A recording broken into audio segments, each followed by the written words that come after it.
जय हिंद साथियों, नमस्कार। आप सभी का स्वागत है हमारे एजुकेशन मनी सोसाइटी क्लासेस पर। और आज की हमारी क्लास रहने वाली है जीके की क्लास रहने वाली है, जिसमें यानी कि सीईटी 2024 सीईटी यानी कि 24 अक्टूबर को जो पेपर होगा उसमें यानी कि छपने वाले क्वेश्चन हैं, तो लास्ट तक ज़रूर देखें। और चैनल पर नए हो तो चैनल को सब्सक्राइब कर लें, वीडियो को ज़्यादा से ज़्यादा शेयर करें और लाइक करें। तो शुरू करते हैं आज की क्लास को। और आज की क्लास में बहुत ही लाजवाब क्वेश्चन रहने वाले हैं। 24 अक्टूबर को आपको यानी कि कल का जो एग्ज़ाम है 24 अक्टूबर का, उसमें एंड टू एंड छपने वाले क्वेश्चन हैं, तो एंड तक ज़रूर देखें इन क्वेश्चनों को। सभी को बहुत ही लाजवाब क्वेश्चन हैं। पिछली वाली जो एग्ज़ाम हुई है उनके मद्देनज़र देखते हुए उनको बनाया गया है, को लाया गया है, तो सभी एंड तक जरूर देखें। चलते हैं आज की क्लास को शुरू करते हैं। और आज की क्लास का हमारा पहला क्वेश्चन रहने वाला है। आज की क्लास का हमारा पहला क्वेश्चन है कि डेजर्ट नेशनल पार्क किस राज्य में स्थित हैं। जो डेजर्ट नेशनल पार्क हैं वो किस राज्य में स्थित हैं। डेजर्ट से हमारा जो 22 अक्टूबर का जो एग्जाम हुआ उसमें भी यानी कि क्वेश्चन आया था। और डेजर्ट नेशनल पार्क किस में स्थित है, इस क्वेश्चन का आंसर देंगे सभी। और इसका जो आंसर होगा हरियाणा, पहला ए हरियाणा, बी राजस्थान, सी पंजाब, डी उत्तर प्रदेश। तो इसका जो करेक्ट आंसर होगा वो होगा अपना राजस्थान हो जाएगा। क्या हो जाएगा? राजस्थान हो जाएगा। नेशनल यानी कि डेजर्ट नेशनल पार्क किस राज्य में स्थित है? राजस्थान में स्थित है। चलते हैं अगले क्वेश्चन की ओर। क्वेश्चन नंबर 2 हमारा रहने वाला है, निम्नलिखित में से कौन सी पहाड़ियाँ पूर्वांचल पर्वत श्रेणी का हिस्सा नहीं है। यानी कि पूर्वांचल पर्वत श्रेणी का हिस्सा नहीं है। नागा की पहाड़ियाँ, मणिपुर की पहाड़ियाँ, सेवराई की पहाड़ियाँ, मिजो पहाड़ियाँ, कौन सी पहाड़ियाँ होगी? तो सभी इसका आंसर देंगे।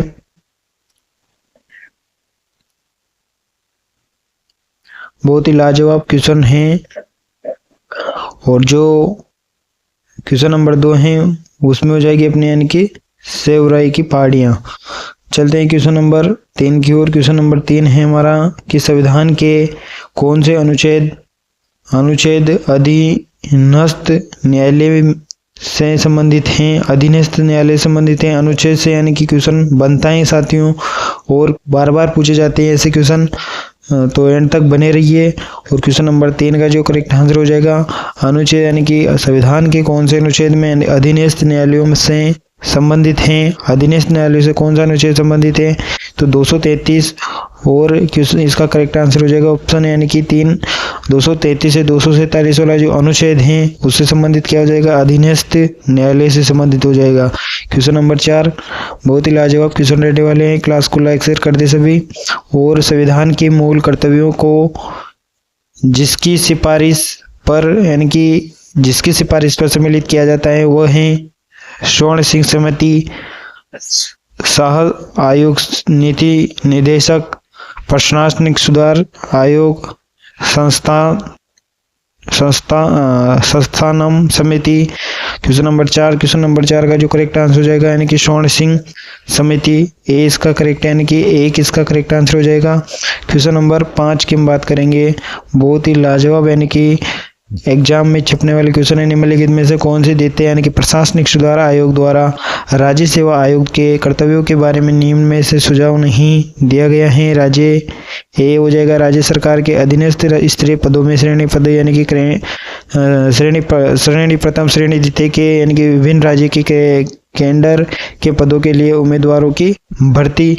दूसरा है एक सेवा से दूसरी सेवा के अंतर यानी कि लिए राज्य सरकार के प्रतिस्पर्धा।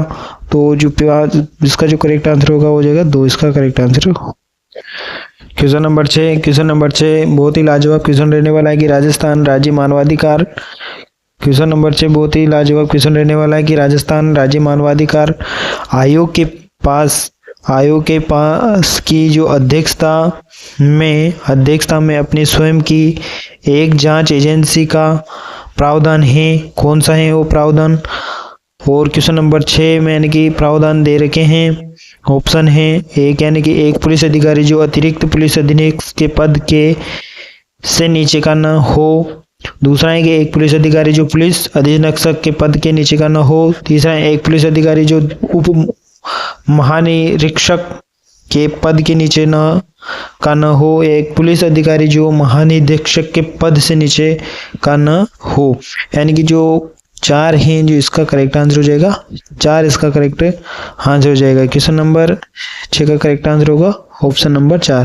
क्वेश्चन नंबर 7 की ओर चलते हैं। क्वेश्चन नंबर 7 बहुत ही लाजवाब क्वेश्चन रहने वाला है, एग्जाम में छपने वाला क्वेश्चन है। निम्नलिखित में से कौन सी नदी मध्य प्रदेश मध्य प्रदेश से संबंधित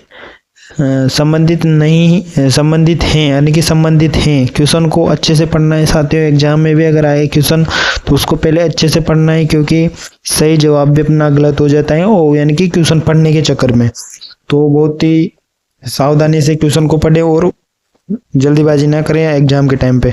और तो सबसे इनके निम्नलिखित में से कौन सी नदियां मध्य प्रदेश राज्य से संबंधित हैं। ए है यानी कि बेतवा, दूसरी शिवनाथ, तीसरी श्रीपा, डी यानी कि चंबल। इसका करेक्ट आंसर जो होगा 7 का करेक्ट आंसर होगा हो जाएगा अपना यानी कि ए सी यानी कि श्रीपा और चंबल। यानी कि जो श्रीपा और जो चंबल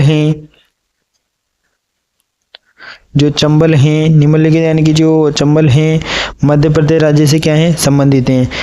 चलते हैं अगले क्वेश्चन की ओर। क्वेश्चन नंबर 8 है हमारा। क्वेश्चन नंबर 8 की बात करेंगे।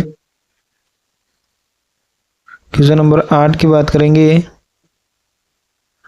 सभी को नजर आ रहा होगा साहब। और क्वेश्चन नंबर 8 है हमारा कि राष्ट्रीय पार्कों यानी कि संरक्षण के लेन में रखे हुए वन्य जीवों की सूची के बारे में क्वेश्चन है। और ऐसे मिलाने वाले क्वेश्चन भी यानी कि एग्जाम में आपको देखने को मिलेंगे 24 तारीख के एग्जाम में। तो एक बार लास्ट तक बने रहिए और क्लास को यानी कि ज़्यादा से ज़्यादा लाइक कर दे और शेयर कर दे। चैनल पे नए हो तो चैनल को सब्सक्राइब भी कर लें। और जो हम इनका मिलान करेंगे राष्ट्रीय पार्क और वन्य जीव अभ्यारण्य, यानी कि ऐसे आपको वहाँ पर बहुत सारे क्वेश्चन यानी कि बहुत से 1 2 4 5 क्वेश्चन तो आपको वहाँ पर देखने को मिल ही जाएंगे। और इसका मिलान करेंगे कि बांदीपुर कहाँ पे है, जो बांदीपुर है वो कहाँ पर है उसका बताना है बांदीपुर का। तो बांदीपुर क्वेश्चन नंबर 8 और क्वेश्चन नंबर 8 बात करेंगे बांदीपुर। तो बांदीपुर ये क्या है बाघ अभ्यारण्य। बांदीपुर क्या हो जाएगा बाघ अभ्यारण्य, यानी कि बांदीपुर है उसके बारे में बात कर रहे हैं हम। बांदीपुर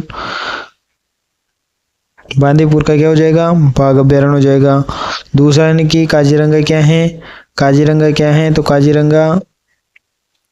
काजीरंगा ये क्या है एक सींग गेंडा है। एक सींग गेंडा के लिए प्रसिद्ध अभ्यारण्य है। ये अभ्यारण्य यहाँ पर जुड़ जाएगा। और ये क्या है सिद्ध गेंडा के लिए क्या है एक अभ्यारण्य अभ्यारण्य हो जाएगा। और सुंदरवन की अगर बात करें तो सुंदरवन के लिए क्या प्रसिद्ध हो जाएंगे। सुंदरवन में कौन से प्रसिद्ध हो जाएगा सुंदरवन में हो जाएगा यानी कि जैवमंडल और एक बाघों के लिए यानी कि क्या हो जाएगा प्रसिद्ध सुंदरवन हो जाएंगे। चौथा है अपना सिमलीपाल के लिए यानी कि हो जाएगा अपना हाथी अभ्यारण्य। तो 1 में 1, 2 में 3 और 3 में 4, 4 में 3, 4 में 2। तो कौन सा करेक्ट हो जाएगा 2 अपना करेक्ट आंसर हो जाएगा। अगर आपको इसमें एक भी आता है तो पहले ऑप्शन में जाके देख ले कि कौन कौन से ऑप्शन अपने मिलाए वो सही हैं, फिर उसके बाद ही इसका मिलान कर ले, यानी कि ऐसे आंसर करने में ज़्यादा दिक्कत नहीं होगी। 1 2 भी आ जाएंगे तब भी हो जाएगा सही। 9 वाला क्वेश्चन है अपना कि भाखड़ा नागल हीराकुंड और कोसी परियोजना क्रम नदियों पर स्थित हैं। गोदावरी महानदी कोसी, सतलज महानदी कोसी, सतलज महानदी पूर्णा, व्यास महानदी गोदावरी। 9 का जो परफेक्ट आंसर होगा यानी कि 9 कह रहा है कि भाखड़ा नांगल हीराकुंड और कोसी जो परियोजना ये जो क्रमशः किन नदियों पर स्थित हैं। गोदावरी नदियों पर हैं, सतलज महानदी कोसी पर हैं, तो जो सतलज और महानदी कोसी हैं यहाँ पर ये यानी कि स्थित हैं। चलते हैं इसी के साथ अगले क्वेश्चन की ओर। क्वेश्चन नंबर अपना 10 है। क्वेश्चन नंबर 10 बहुत ही लाजवाब क्वेश्चन रहने वाला है कि भारत में सती प्रथा विरोध कानून कब पारित किया गया। और वेरी वेरी मोस्ट क्वेश्चन, इसको लगा लो, छपने वाला क्वेश्चन है। स्टारों को देख लेना वापस आके कि क्वेश्चन आया नहीं आया। क्वेश्चन नंबर 10 छपने वाला क्वेश्चन है कि भारत में सती प्रथा के विरोध पर कानून कब पारित किया गया। चॉइस वाले एग्जाम में बहुत ही लाजवाब रहने वाले हैं। और क्वेश्चन नंबर 10 की हम बात करेंगे तो क्वेश्चन नंबर 10 है 1829 ईस्वी में, इसका करेक्ट आंसर हो जाएगा। सती प्रथा पर कानून पारित किया गया 1829 पर किया गया। क्वेश्चन नंबर 11 है वना कि राजस्थान के बारे में कौन सा कथन सत्य है। राजस्थान के बारे में कौन सा कथन सत्य है। कथन है हमारे यहाँ एक ये है कि इसका आकार विषम कोण चतुर्भुज के समान है। दूसरा है कि इसका उत्तर से है, यानी कि उत्तर से जो दक्षिण का विस्तार है वो कितना है 869 है। उत्तर से दक्षिण का 869 है। और इसकी जो स्थलीय सीमा है वो 5920 है। इसका क्षेत्रफल यानी कि 3,42,329 है। यानी कि ये भी गलत हो जाएगा, ये भी गलत हो जाएगा और ये भी गलत हो जाएगा। इसका सही हो जाएगा अपना ए, इसका सही हो जाएगा। इसका आकार यानी कि विषम कोणीय चतुर्भुज है, पतंग की तरह इसका आकार है। अगर दूसरे की अगर बात करें तो इसका क्या होगा कि इसका जो उत्तर से इसने दक्षिण दे रखा है वो 800 गुणोत्तर नहीं होगा, वो हो जाएगा अपना 826 हो जाएगा। अगर ये बात करता अपन से पश्चिम से पूर्व की तो 800 गुणोत्तर हो जाता। ये बात करा स्थलीय सीमा की तो स्थलीय सीमा कितनी की हो जाएगी, स्थलीय सीमा 5920 हो जाएगी। बात कर रहा है क्षेत्रफल की तो 3,42,239 वर्ग किलोमीटर हो जाएगा, वर्ग किमी हो जाएगा। यानी कि चारों अपन ने इसमें सही कर दिए। चलते अगले के साथ क्वेश्चन नंबर 12 की ओर। क्वेश्चन नंबर 12 है हमारा कि राजस्थान का क्षेत्रफल निम्नलिखित यूरोपीय देशों में से किसके क्षेत्रफल के बराबर यानी कि लगभग बराबर है। Norway, Switzerland, Belgium, Poland. यानी कि जो विश्व से जुड़ा हुआ देशों से, और राजस्थान यानी कि विश्व भी पूछा जाता है, राजस्थान पूछा, लेकिन पूछा कैसे जाते हैं, ऐसे क्वेश्चन पूछे जाते हैं जो यानी कि आपस में यानी कि राजस्थान से कहीं ना कहीं जुड़े हो। क्वेश्चन नंबर 12 है कि राजस्थान का क्षेत्रफल निम्नलिखित यानी कि यूरोप का जो देश हैं, यूरोप में यानी कि देश निम्नलिखित क्षेत्रफल के लगभग बराबर है। नॉर्वे के बराबर है, स्विट्जरलैंड के बराबर है, बेल्जियम, पोलैंड के बराबर है। और जो 12 है उसका करेक्ट आंसर हो जाएगा अपना यानी कि जो बेल्जियम है उसके बराबर इसका आकार है। क्वेश्चन नंबर अपन बात करेंगे 13 की। क्वेश्चन नंबर 13 है कि राजस्थान राज्य की आकृति कैसी है, चतुष्कोण है, समकोण है, विषमकोण है, षष्ठकोण है, कैसी है। क्वेश्चन नंबर 13 का करेक्ट आंसर हो जाएगा यानी कि विषम कोणीय हो जाएगा 20। इसका आंसर यानी कि बी हो जाएगा। यहाँ पर 1, 2 और 3 और 4 यानी कि नंबर देख लेना। क्वेश्चन नंबर 13 का जो करेक्ट आंसर होगा यानी कि 3 इसका करेक्ट आंसर हो जाएगा। विषम कोणीय आकार है राजस्थान का। क्वेश्चन नंबर 14 की बात करेंगे। क्वेश्चन नंबर 14 है कि विश्व में राजस्थान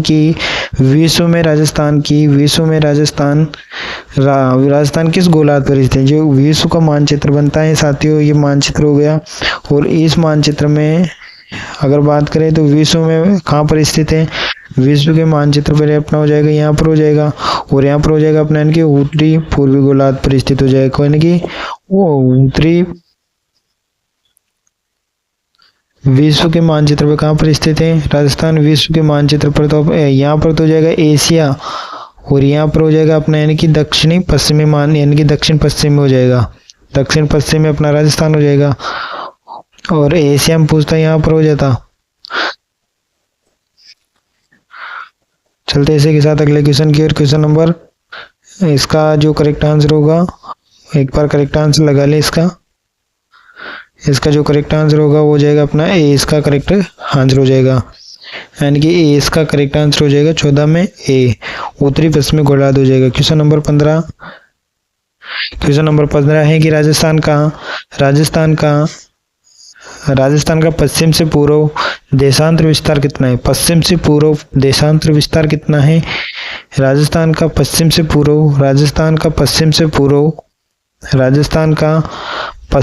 पूर्व देशांतर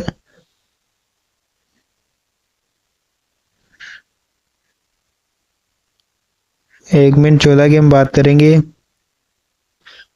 1 मिनट हम 14 की बात करेंगे और इसका जो करेक्ट आंसर हो जाए, एक बार इसको समझना।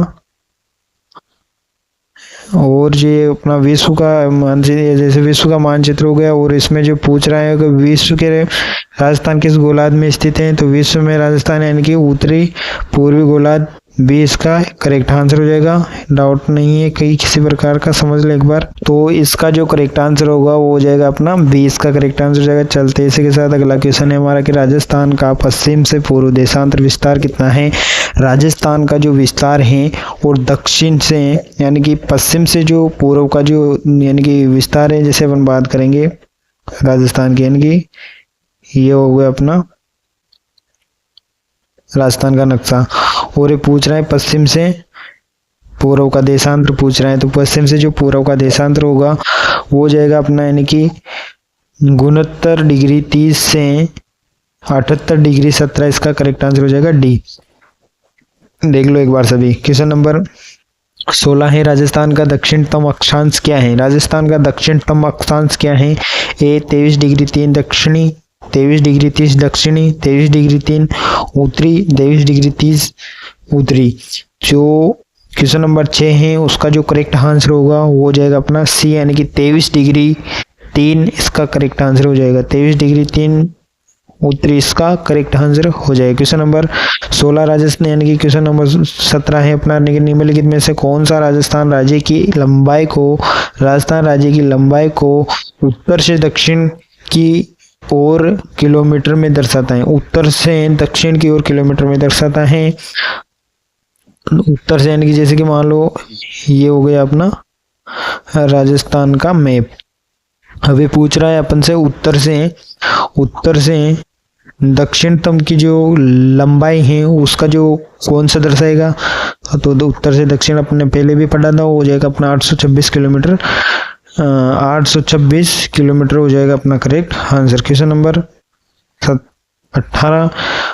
18 का सभी आंसर बताएंगे। क्वेश्चन नंबर 18 है हमारा कि राजस्थान की पूर्व क्वेश्चन नंबर 18 है कि राजस्थान की पूर्व से पश्चिम यानी कि पश्चिम की जो चौड़ाई और उत्तर से दक्षिण की लंबाई का जो अंतर है, यानी कि अपने पढ़ा मान लो ऐसे बना, मान लो ये अपने बनाया, ये राजस्थान हो गया, ठीक है, ये राजस्थान हो गया और उसका उत्तर से ये हो गया अपने 826 और ये हो गया अपना 869। अब इनके यानी कि जो दोनों का अंतर पूछ रहे थे, दोनों का अंतर में कितना किलोमीटर का अंतर है, दोनों में कितने का अंतर है, दोनों यानी कि उत्तर से दक्षिण की लंबाई और पूर्व से पश्चिम की जो चौड़ाई है उसमें अंतर पूछ रहे हैं। तो दोनों में जो अंतर है अंतर आ रहा है वो अंतर है अपना कितने का, इन दोनों यानी कि इसमें से इसको घटा देंगे तो कितना हो जाएगा 43 किलोमीटर का अंतर हो जाएगा। चलते इसी के साथ, और 43 किलोमीटर हो जाएगा अपना बी। इसी के साथ चलेंगे अगले क्वेश्चन की ओर। 20 का करेक्ट आंसर हो जाएगा। क्वेश्चन नंबर 19 है कि भारत में राष्ट्रीय वन संरक्षण नीति कब शुरू की गई। भारत में जो राष्ट्रीय वन नीति कब शुरू की गई, 1952, 1992, 1982, 1948। वेरी मोस्ट क्वेश्चन रहने वाला है। 19 का आंसर करेंगे सभी। 19 क्वेश्चन नंबर 19 का सभी आंसर देंगे। क्वेश्चन नंबर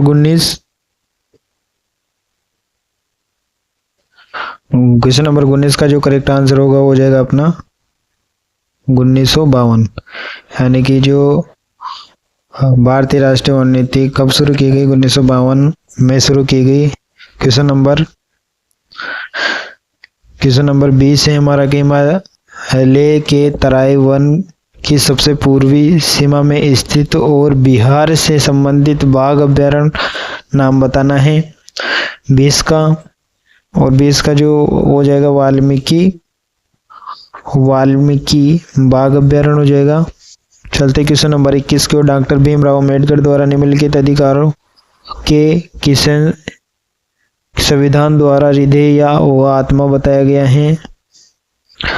समानता का अधिकार, शोषण के विरुद्ध अधिकार, संवैधानिक उपचारों का अधिकार, धार्मिक स्वतंत्रता का अधिकार। 21 का जो करेक्ट आंसर होगा समानता का अधिकार हो जाएगा। क्वेश्चन नंबर 22 की बात करेंगे, 86वें संविधान संशोधन अधिनियम द्वारा शिक्षा के अधिकार को किस मौलिक अधिकार का भाग बनाया है? स्वतंत्रता का अधिकार, समानता का अधिकार, शिक्षा एवं संस्कृति का अधिकार, शोषण के विरुद्ध अधिकार। 22 का जो करेक्ट आंसर होगा, 22 का जो करेक्ट आंसर हो जाएगा वो हो जाएगा अपना 3 हो जाएगा, शिक्षा एवं संस्कृति का अधिकार हो जाएगा। 23 की हम बात करेंगे, राजस्थान में प्रसिद्ध सोने चांदी की हवेलियां। वेरी मोस्ट लगा लें इस क्वेश्चन को, छपने वाला क्वेश्चन है। सोने चांदी की जो हवेलियां हो जाएगी अपने मानसर झुंझुनू में हो जाएगी, डी इसका करेक्ट आंसर हो जाएगा।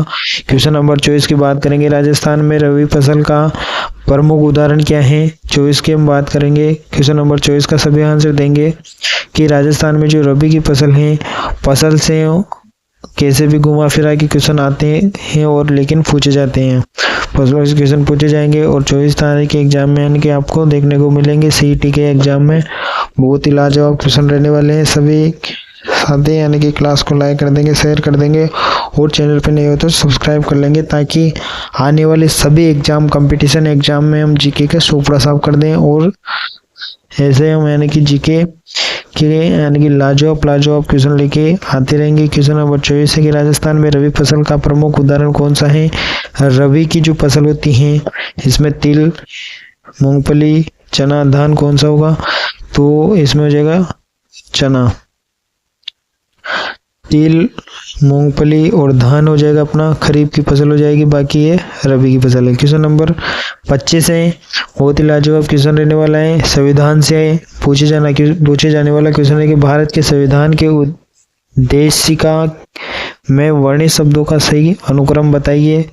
बंधुता, समानता, स्वतंत्रता, न्याय, समानता, स्वतंत्रता, न्याय, बंधुता, स्वतंत्रता, समानता, न्याय, बंधुता, न्याय, स्वतंत्रता, समानता, बंधुता। क्वेश्चन नंबर 4 का जो करेक्ट क्वेश्चन नंबर 25 का जो करेक्ट आंसर होगा वो 4 हो जाएगा। क्वेश्चन नंबर यानी कि 25 का जो करेक्ट आंसर है हो जाएगा अपना 4। न्याय यानी कि स्वतंत्रता, समानता, बंधुता, इसका करेक्ट आंसर हो जाएगा।